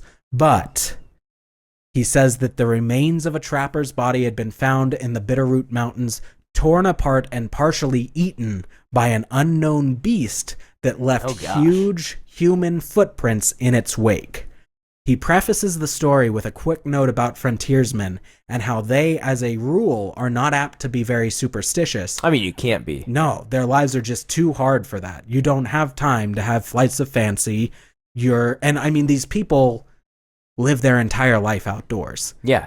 In any case, the man Bowman was a time-weathered, grizzled trapper. He and his partner made their way into the Bitterroot Mountains, ignoring the death of the last year, and they made it through a thick forest and found a meadow, a clearing where they could set up their camp. They did so and realized, well, there's a few hours of daylight left, so they make their way back out to set traps in the thick of the woods. When they returned, it was dark, and they were shocked to find that by the light of their torches, their camp had been thoroughly ransacked. Their lean-to had been torn down, their packs had been torn open, their stuff was strewn everywhere. However, being people entirely dependent on themselves for survival, they really didn't have time to freak out. They assumed that the assailant had been a bear, and while Bowman cooked dinner, his partner started putting the camp back together. Once he checked out the traps, And he commented to Bowman, he said something along the lines of it stated in the Wilderness Hunter that he came and he sat by the fire silently for a minute or two, and then he stared off into the woods, into the darkness. And then finally, without being prompted, he says, "That bear of ours has been walking around on 2 legs." And Bowman says, "That's preposterous." And so they go out and they look, and sure enough, it's dark, and they're doing this by torchlight, but it does look like the tracks are bipedal. However, again, they've seen everything. They live out there, so they're not worried. They go to bed. They take the proper precautions to protect themselves from a bear. Around midnight, Bowman gets awakened by a foul, strong, quote-unquote, wild beast smelling odor. He saw what Roosevelt described as a great body in the darkness, standing at the front of the lean-to. He immediately grabbed his rifle and fired a shot at the being, who, although he was just feet away from the man, somehow ran away, seemingly not hit, and was heard crashing through the woods as it retreated. Now, they pretty much stayed up the rest of the night, sitting by the fire with their guns, and decided... Understandable. I remember one time at scout camp, I heard something crashing through the underbrush outside in the dark, and like it's a tent of like 3 or 4 teenage kids, and we just worked ourselves up, man. We were sure that there was a Bigfoot. It was probably a moose, but we got so scared. We went to my dad's tent and we were like, "Dad, we need your gun." And he's like, "I'm not giving you my gun. Go back to sleep. You're an idiot." So it was like that. And actually, when I think about this taking place, I just realized this. I think of it taking place in that campground. Oh, man. But in any case, it was real. But anyway, I digress. I digress. That's my entire life story. I digress. The Sam Fredrickson story. They decided, okay, we're going to stay together all day. We're not breaking away. They go out, collect their traps, reset their traps. They find that when they come back in the early evening, the camp's been smashed again. There's still light at this point, so they see the footprints, and they are clearly bipedal, but they're not identifiable as any wild animal they're aware of. Now, that night they slept in shifts, taking guard duty by the fire. Around midnight, Bowman, who was on guard duty, heard the creature coming down through the forest and crossing the brook by the camp. The creature, still only seen as a giant black mass, sat on the side of a hill overlooking the camp. It would intermittently let out a harsh, grating, drawn-out moan, but it wouldn't venture any closer, possibly due to the fire. Wow, he took a pretty big interest in those two. Yeah, it was almost as if he was hunting them in a way. Well, if he was hunting them, he probably wouldn't be moaning at them. Well, that's fair. Hey guys, I'm gonna come eat you. Put out that fire now so you can't see me. Come here.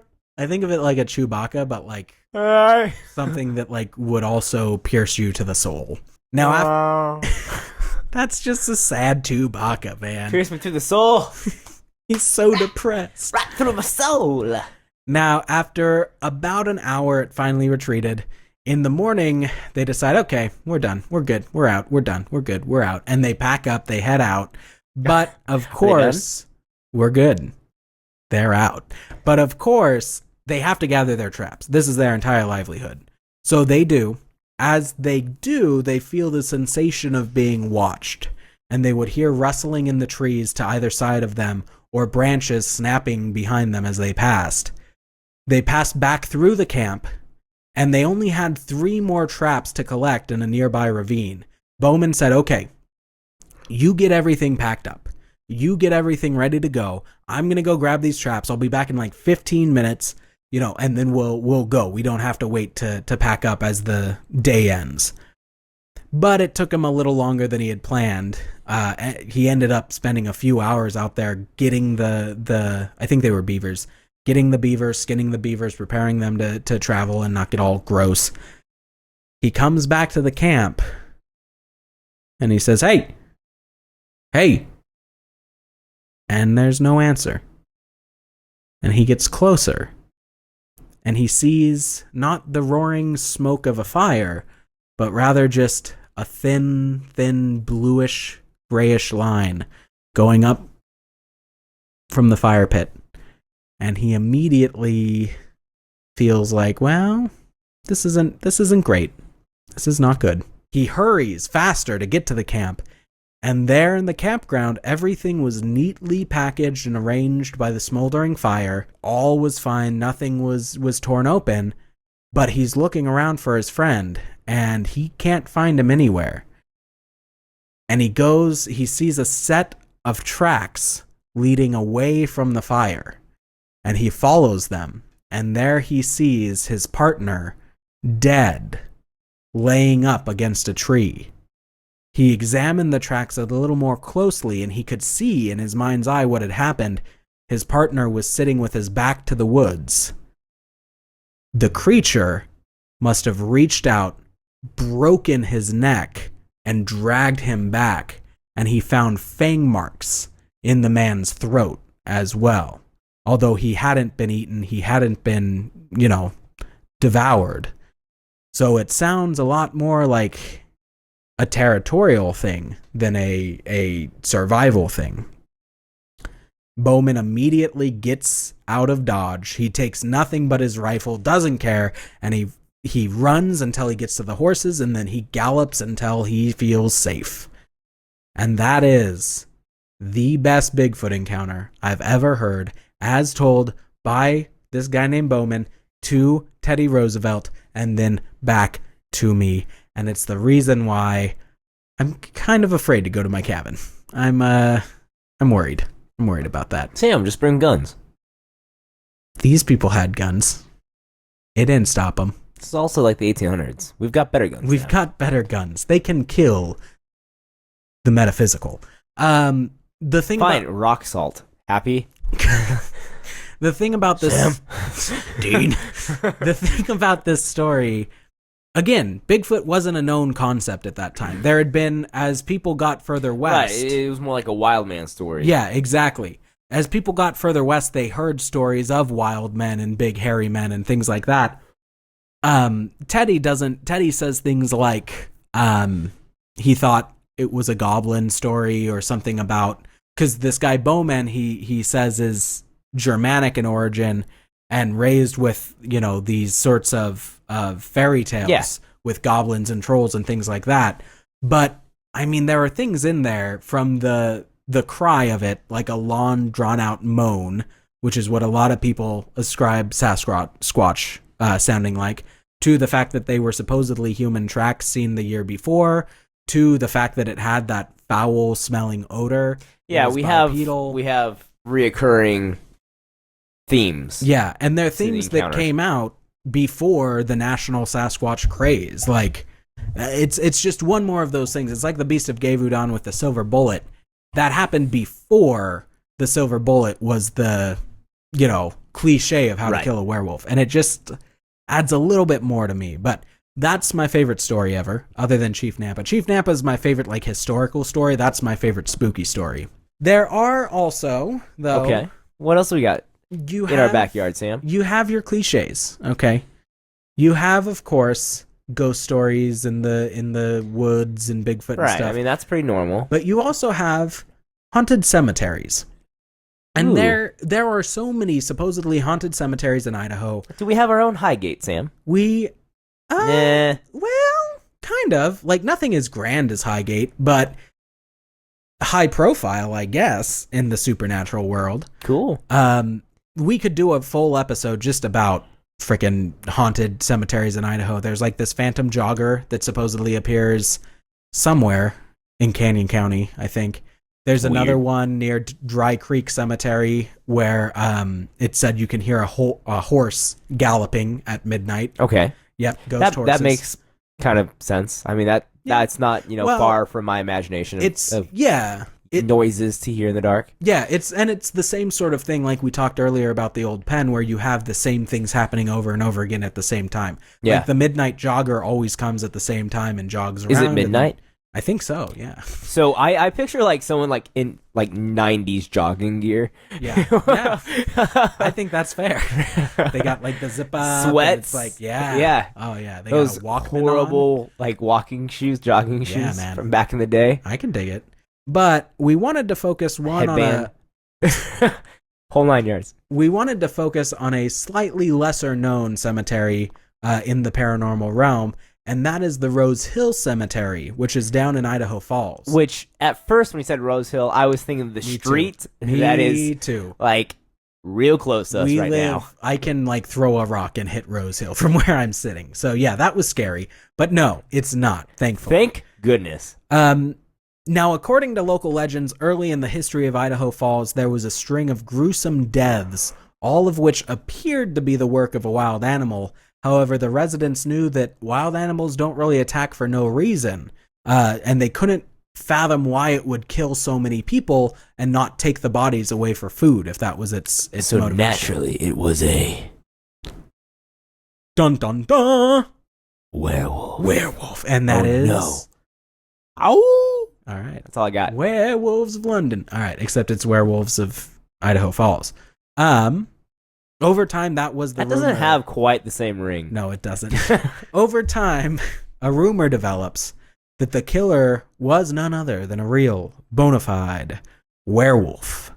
Now, the next time there was a full moon, a proper mob was formed, and much to their horror... Of course. Naturally, a proper mob. Yes. You can't have one of these Unruly mobs. mobs. No. Never. We do Not in things our town. proper. Yes. Yeah. Yes. Thank you, Jason. I'm going to leave that in. I thought that was nice.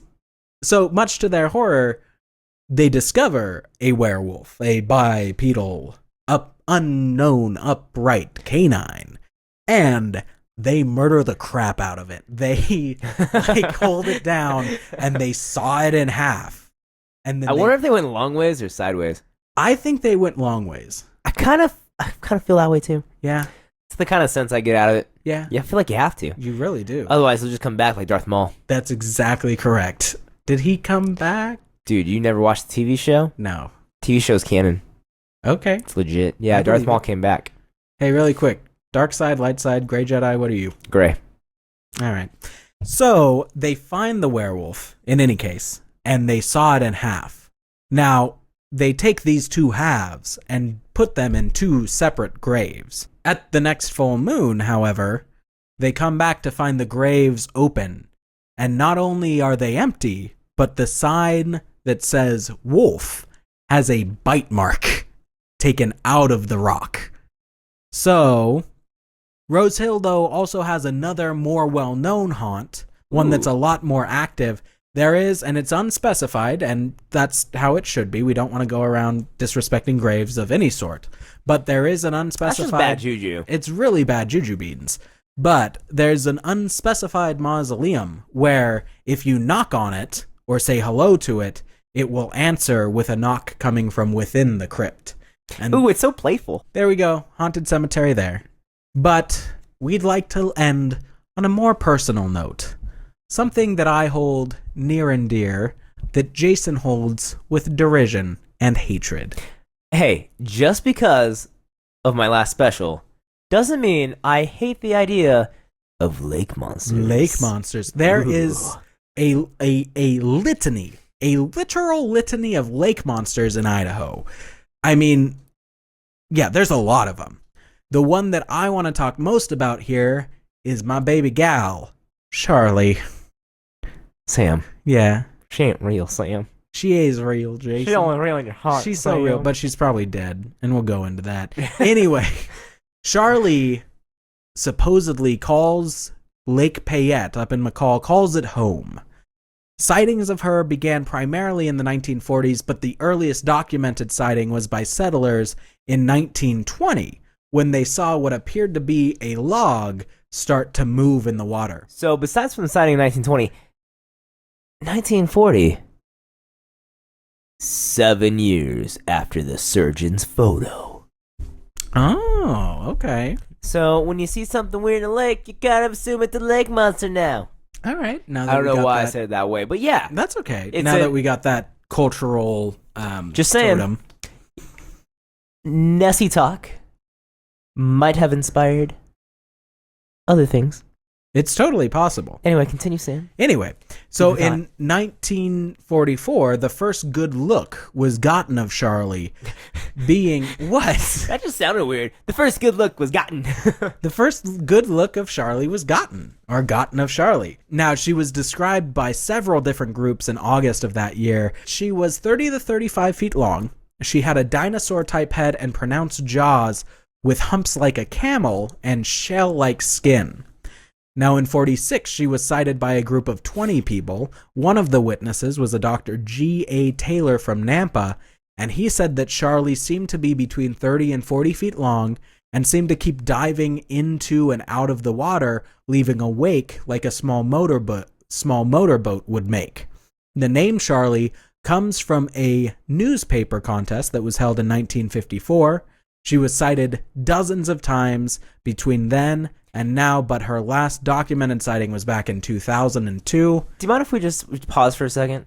I love how in 1944, when we had like a survey of a poll for names, we actually came up with a decent one. Oh, yeah, dude. Remember, did you hear about that poll like that Britain had? Bodie McBoatface? Yes. Yeah, dude. That's what the world has come to. Nessie Bodie McBoatface. Lakey McLake Monster That's Face? all I'm saying. That's fair. But That's I fair. digress. But I digress. Yeah, I mean, it is a good name. I love it. I have a shirt with Charlie on it. I've been wearing it all week. It probably smells really bad and needs to get Sam? washed. That's not just that shirt. Oh, no. Anyway, like I said, her last sighting was back in 2002. So I did see, though, and it was interesting, but I'm not a scientist, of a woman up at Payette Lake back in like 2012, just taking a video on her phone, and there were these giant bubbles. Like, Yeah, I saw that as well. did you? Yeah. What's your explanation?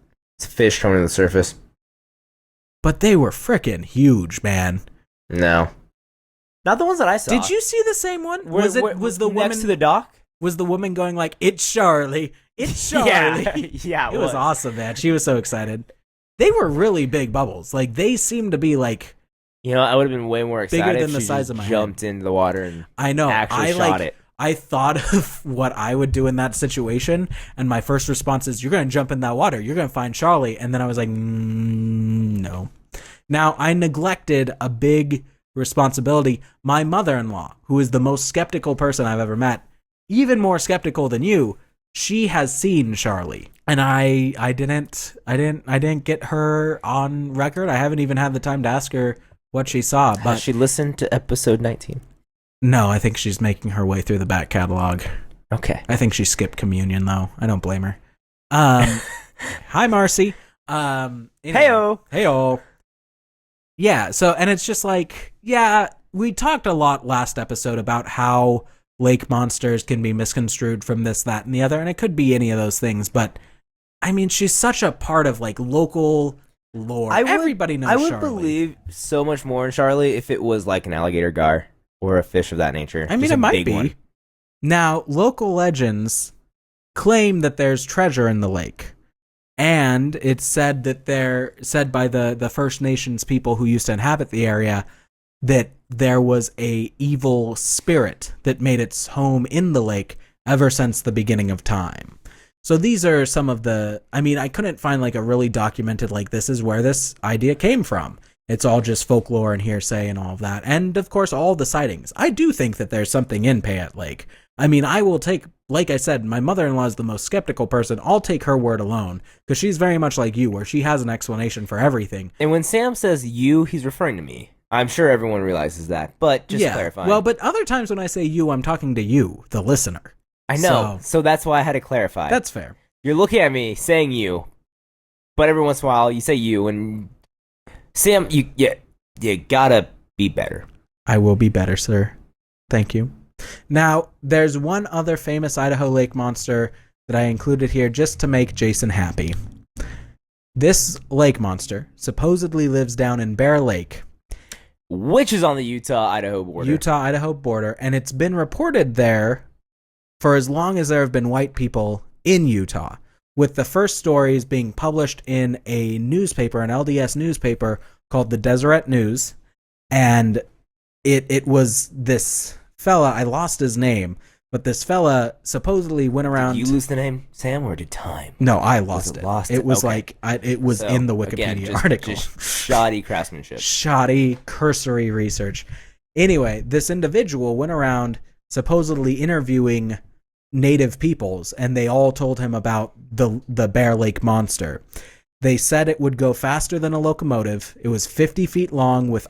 Well, I mean, honestly, in those days as well, fast and locomotive is probably like 35 miles an hour, 40. Yeah, but that's still really quick. I mean, for a it's sea fast, monster. but I mean, to give you a frame of reference, that's roughly the speed of a great white shark. All right, that's fair. So that's terrifying. For reference, yeah. That's so terrifying. How do you think they can breach out of the water, bro? They get moving. And apparently Phelps thinks he could beat a shark. I don't think he's gonna. Oh no, it's gonna be great. I hope that they just him, the shark, the Open ocean. water. Let's go. It'll probably be like a baby great white. I did it, guys. I did it. Another gold medal. So it was faster than a locomotive. It was 50 feet long. It looked very crocodile-esque, but also very dinosaur-esque from what I could tell. It had little legs that it would use to maraud around the shoreline and cause havoc. Now, this caused a bit of a tourist explosion, especially among members of the LDS Church, whom newspaper it was, the Deseret Well, I'm sure News. that's probably the most exciting thing around at the time. Oh, yeah. We're talking early pioneering days. Yeah. Now, church leaders would visit the area on speaking tours, and even Brigham Young, the second prophet of the Mormon Church, tried to capture the beast. And it was completely and totally ingrained in culture. But here's what I left out of the notes, and here's why I'm telling this story. It is 100% fake, and I hate to say that. Totally. It literally... No, Jason, not totally. The Bear Lake Monster is something that people hold on to, and I don't like being Captain Buzzkill. That's your job. But it's so good to be Captain Buzzkill. But it's like playing Control, it was man, just saying literally painful for me to just say that, but it is. At least the early accounts of it is. Now, you have the individual who first reported it, years later said it was a world-class lie. However, Beautiful. There have been many, many, many different reports, and it takes us into, which we're not going to talk about at all because we're probably at 2 hours right now, but it takes you into the idea of thought forms and tulpas and can enough people believing in something make it real? The same thing with Nessie, really. We didn't talk about that at all because it was your special and I didn't want to get too fringy on it. But, what if there is a monster in Bear Lake that's there because we as a society have willed it into existence? He's got no answer to that. That's just preposterous. No, it's not. All right, guys. That's it. It's all preposterous. You're preposterous. So, there's the preposterous history of paranormal activity The in preposterous Idaho. hippopotamus. That's what I call Why Nessie. Do you have to ruin things? It's in my Sam, nature. I think you covered Idaho pretty dang well. Thank you. I don't. I appreciate the think story I time here messed today. it up a lot, but I hope that our listeners enjoyed it. And if you did enjoy it, Idaho listeners and non-Idaho listeners, let us know. We might just do this every year, this time of year. We're doing it this year because it's Idaho's inauguration is July 3rd. If people want more Idaho, we'll just do it every year. If people don't want it, then that's fine. If some people do, some people don't, we might end up releasing 2 episodes this time next year. In any case, let us know. But I digress. That's the story. So that's it. That's Idaho. That's the haunted, wonderful, beautiful Idaho. the greatest state of the union, and Well, it's a also state of the the union. spookiest. Really quick, before we get into anything else, I'd like to give a big shout out to GhostQuest.net. They are I'm pretty sure it's one dude who sits there and tirelessly compiles information from all 50 states, showing the best and most haunted locations in that state. That's pretty sweet. Yeah, I leaned on them pretty heavily this episode. So, GhostQuest.net, whatever your real name is. Thank you so much, dude. You're fantastic. Also, thanks to our new patrons, we have 6 of them. What? Dang. Crazy. All right, so thank you, Kyle Best. Yay, Kyle! Thank you, Justin Zenger. Yay, Justin! He does the Zeng This podcast, which I listened to after a particularly hard day at work, like a day or two ago, and it's just like pop culture and movies and comics, and it's great. It's Does he have fun. a few zingers? He's got a few zingers. Oh, hey. It's Zeng. So keep that in mind if you want to listen to a show. It's Zeng This. It's great. Thank you to one of our oldest fans, and I'm not going to say best fans, but she's one of my favorite, Hallie. Yay, Hallie! Thank you to Mary Leong. Yay, Mary! And thank you to Alan M.K. Jakins. Yay, Alan! So, and that's Alan of the Beware and Warning podcast, the Choose Your Own Adventure podcast. Ooh. I've literally probably recommended them like 16 times now, and I cannot recommend them enough, but I will recommend them more. They are truly fantastic. Sounds like a fun experience. Yeah, it's a great time. Alan is freaking hilarious. So go listen to that. We also have 3 new reviews this week. Uh-oh. We have Mike Roz, D. Boatner History, and Von Lutz. So thank all 3 of you for your reviews. That's on iTunes. That is one of the quickest, easiest, best ways to support the show. I do have, though, usually we read a review at this point, but I have a special treat for Jason. What? So, Jason, do you remember when you got that piece of fan mail? I think fan is a little extreme of a word. It was more like a critical review. A critical review wherein our youngest fan, Jaya, hi Jaya, You destroyed me. She hurt you real bad. Poorly, yeah. And I love that about her.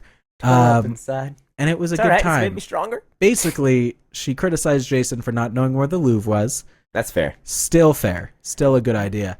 However, Jason, you, my good man, have received more fan mail. What? You got another fan mail letter. Is it mail time? It's mail time, everybody. And this is specifically, he mentions, like, he throws me a bone, but this is specifically for you, Jason. So let me pull this up here. In lieu of reading a review, I'm going to read out Jason's new fan mail. Yeah! This is the first time I'm hearing it, too. So, yes, it is. Bear with us. So this is by a fella named David Kobb. He says, "Hi guys, big fan of your show. I just wanted to take a moment to encourage Jason to keep his skepticism. One can keep an open mind but still remain a skeptic. One can appreciate the mysterious in Fortiana without believing in them. I am not trying to bash Sam for being a believer. I think for a believer, Sam does a good job of avoiding the many logical pitfalls that befall many other believers. I just wanted to encourage Jason to stay strong in the face of pressure from people saying, 'But dude, how can you explain?' Sometimes Sam will propose a counter-argument to Jason's skepticism, and in the moment, Jason doesn't have an answer to Sam's counterpoint. It's tough to always have an answer in the moment, but that doesn't mean that the answer isn't there. Sometimes during Sam's counter-argument, all have a good response that Jason may not have thought of, or maybe there just wasn't time to include it in the episode, and I'll yell my counter-argument That's awesome. while cooking dinner in my kitchen, much to my wife's annoyance. I know this seems like a bit of bashing on Sam and other believers, but I don't really mean for it to be. I don't agree with believers, but I do share in the same fascination and enjoyment of the same topics. So let us," and I love this part. This is like the best part of the letter for me. There is a swear word coming up, but I think it's important. So as long as it's important, we're good. So let's all of us, skeptics and believers, put aside our differences and celebrate the things that bring us together. Scary, weird shit. Again, I enjoy the show, fellas. I appreciate all of your hard work, Sam and Jason. And finally, stay strong, Jason. Stay spooky, David Kobb. David, thank you so much for that. And to be completely honest, I do as much research as I can for the show, but I don't have a ton of background knowledge most of the time. So Sam does throw me some curveballs, and I appreciate that support. Nice. Really quick, about David, too. This isn't a plug for plug scenario or anything like that.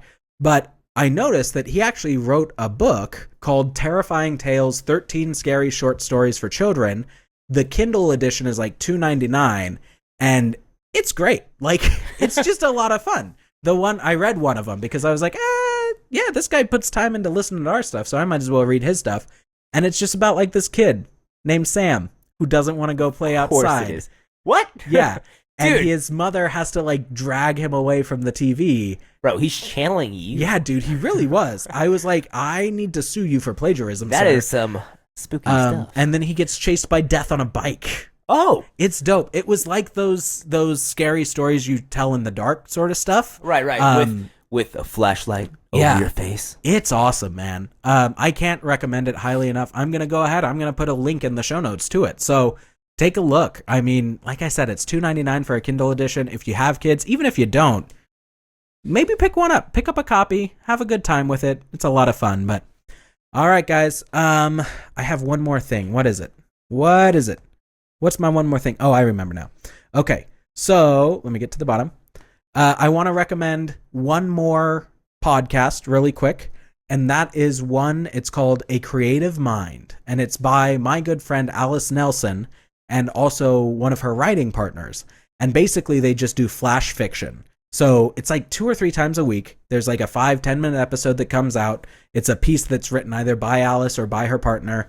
And I mean, they are just, both of them are such great writers.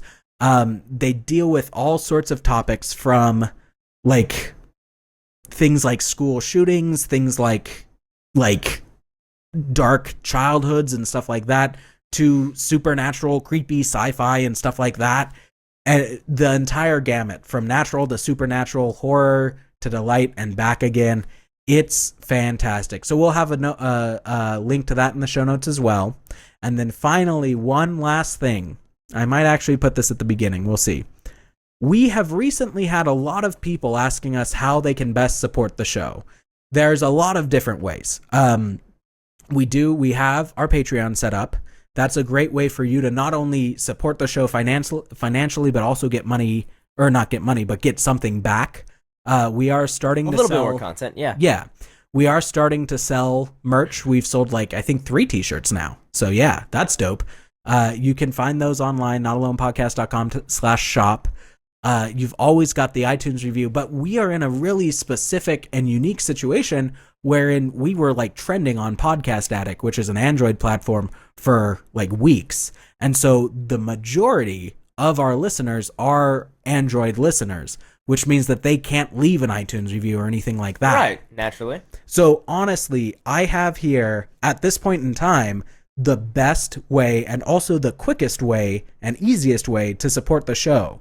Essentially, we're trying to learn more about our listeners, and we would love it if you would go to survey.libsyn.com/notalonepodcast.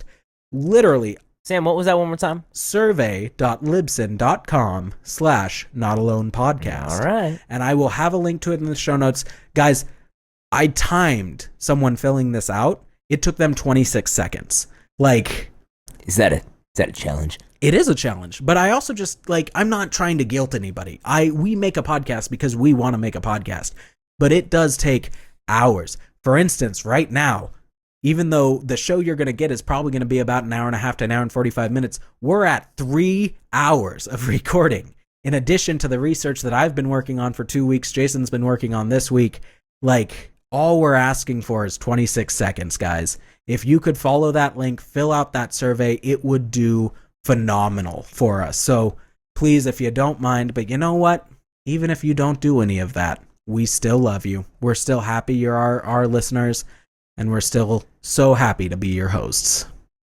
I couldn't have said it better myself, Sam. Thank you. Did you do it last week? You're starting to get a little emotional. I was. I don't remember. I'm going to say you did it last week. Did I? No, I did it last week because I talked about wanting to kill your best friend's dreams. Oh, yeah, that's right. So I did it last week. All right, I think I got it this time, Sam. Remember, whether you're cracking open a fresh bag of potato chips or hiding behind your friend as you go around a scary corner, you are Not alone.